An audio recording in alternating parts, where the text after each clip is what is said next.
एक धाडसी नेतृत्व महाराष्ट्राने गमावलेलं आहे.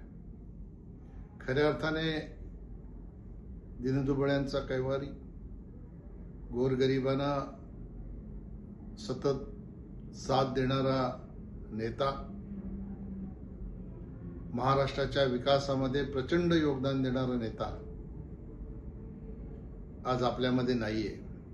वडिलकीच्या नात्याने दादा हे नाव प्रचलित झालं, परंतु महाराष्ट्राच्या विकासामध्ये अशा प्रकारचं योगदान दिलं की खऱ्या अर्थाने विकासाचे दादा म्हणून लोक त्यांना ओळखायला लागले.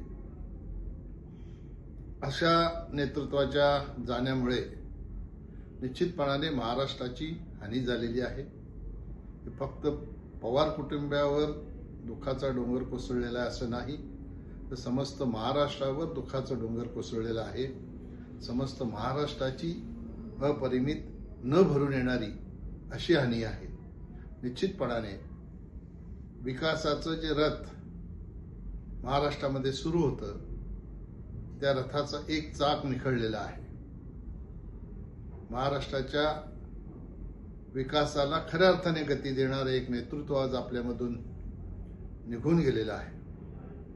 असा नेता पुन्हा होणे नाही. त्यांना भावपूर्ण श्रद्धांजली.